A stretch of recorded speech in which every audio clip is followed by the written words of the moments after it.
Welcome to our KPC Daily Devotional. We're reading C.S. Lewis's book, The Screwtape Letters. I've been reading from the 1982 edition, which was published by Macmillan Publishing under the Collier Books label. I encourage you to find your own copy, whether that edition or another edition, and to follow along or read it for yourself. You'll always find it valuable and meaningful. The Screwtape Letters are written as a series of letters from a devil in the middle bureaucratic management of hell to his nephew, a junior tempter in the field, on how to manage the young patient, a new Christian, a young man, as he's trying to grow in the faith and they're trying to stop him from growing in the faith. It looks at everything in the spiritual life a little backwards, but as a result, it reveals a lot about the state in which we find ourselves here in this life, longing for heaven, but bound to earth and being constantly drawn back to hell. Today we're looking at letter 20. Since the devils are interested in using anything that can distract humans from God's will for their lives, and since young men are predisposed to be preoccupied with love and sex, the devils will certainly try to use that as well. Hell wants to steer you away from any partner with whom you might achieve a helpful and happy marriage in favor of the prevailing fashion and tastes of the time.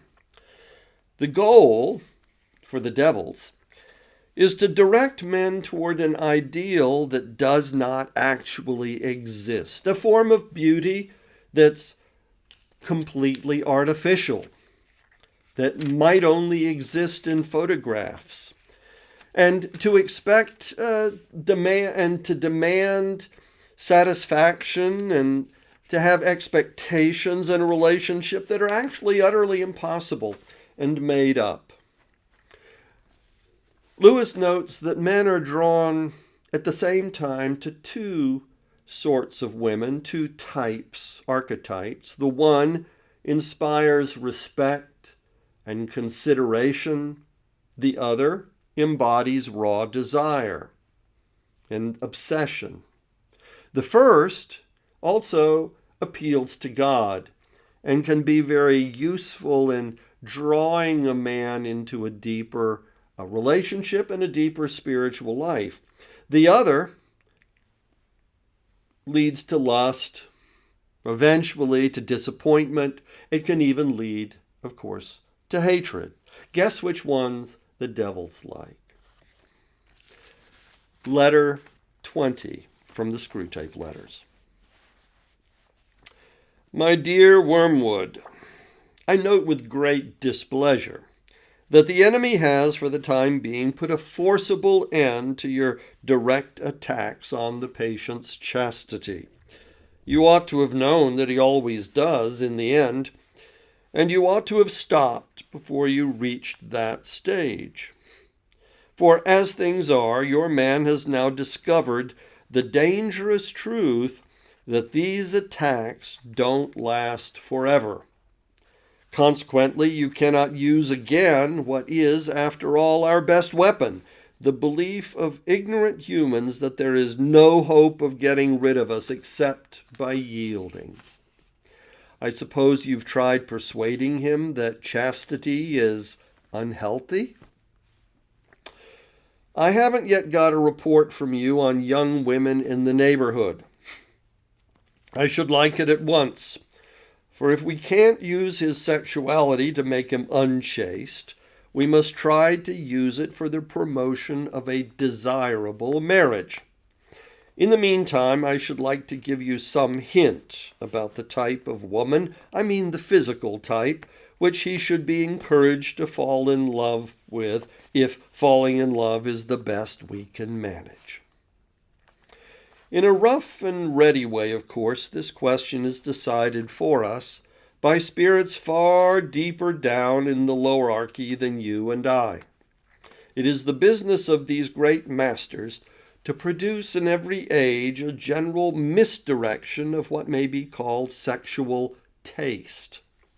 This they do by working through the small circle of popular artists and dressmakers, actresses, and advertisers who determine the fashionable type.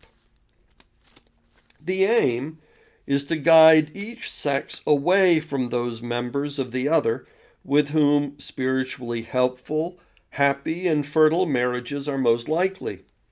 Thus we have now for many centuries triumphed over nature to the extent of making certain secondary characteristics of the male, such as, the beard, disagreeable to nearly all the females. And there is more in that than you might suppose. As regards the male taste, we've varied a great deal. At one time, we've directed it to the statuesque and aristocratic type of beauty, mixing men's vanity with their desires and encouraging the race to breed chiefly from the most arrogant and prodigal women. At another, we've selected an exaggeratedly feminine type, faint and languishing, so that folly and cowardice and all of the general falseness and littleness of mind which go with them shall be at a premium. At present, we're on the opposite tack. The age of jazz has succeeded the age of the waltz, and now we teach men to like women whose bodies are scarcely distinguishable from those of boys. Since this is a kind of beauty even more transitory than most, we thus aggravate the female's chronic horror of growing old, with many excellent results, and render her less willing and less able to bear children. And that is not all. We have engineered a great increase in the license which society allows to the representation of the apparent nude, not the real nude, in art, and its exhibition on the stage or on the bathing beach. It's all a fake, of course. The figures in the popular art are falsely drawn. The real women in bathing suits or tights are actually pinched in and propped up to make them appear firmer and more slender and more boyish than nature allows a full-grown woman to be. Yet at the same time, the modern world is taught to believe that it is being frank and healthy and getting back to nature. As a result, we are more and more directing the desires of men to something which does not exist, making the role of the eye in sexuality more and more important, and at the same time making its demands more and more impossible. What follows, you can easily forecast. That's the general strategy of the moment. But inside that framework, you will still find it possible to encourage your patient's desires in one of two directions. You'll find, if you look carefully into any human's heart, that he is haunted by at least two imaginary women, a terrestrial and an infernal Venus, and that his desire differs qualitatively according to its object. There is one type for which his desire is such as to be naturally amenable to the enemy, readily mixed with charity, readily obedient to marriage, colored all through with that golden light of reverence and naturalness which we detest. There's another type which he desires brutally and desires to desire brutally, a type best used to draw him away from marriage altogether, but which, even within marriage, he would tend to treat as a slave, an idol, or an accomplice. His love for the first might involve what the enemy calls evil, but only accidentally. The man would wish that she was not someone else's wife and be sorry that he could not have her lawfully. But in the second type, the felt evil is what he wants. It is that tang in the flavor which he's after.